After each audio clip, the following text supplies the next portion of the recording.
The Stranger by Harlan Coben. The Stranger, the title of the book, is in the small letters. I've read one of his books before.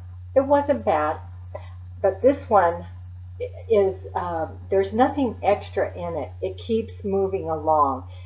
There were no lulls or kind of stretches that you had to get through. And it opens up a husband and a wife. They live in kind of a upscale, kind of middle class area. They have their two boys.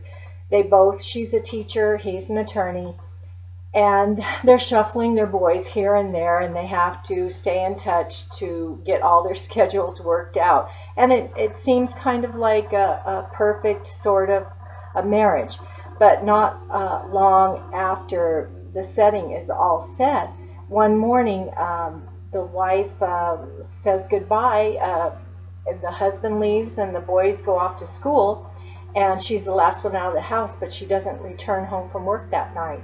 She's disappeared, and the story goes from there. And this is really kind of a deep book, I thought, because it's told from the husband's point of view, and on the surface everything looked fine, but there were apparently, as the story unfolds, there were some problems in the marriage, and it shows how when the mother disappeared and the father kind of kept it hush hush and said, "Mom will be back in a couple of days," how it affected the boys, and there's some twists and turns in it.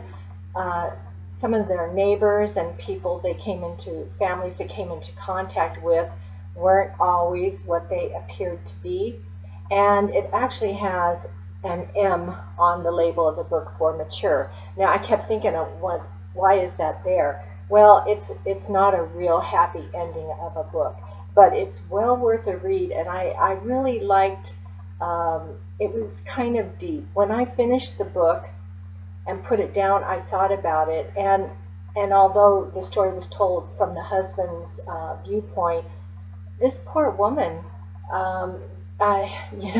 it really told a story about a woman who didn't confide. Her husband didn't even know about this other problem she was having, and all those little twists and turns that take place in a marriage. I can't say too much more than that, but when I put it down, for a couple of days I kept thinking back on this woman and what her life was really about. So I hope you get the book, download it from Amazon, go check it out at the library, but it really is a pretty darn good book.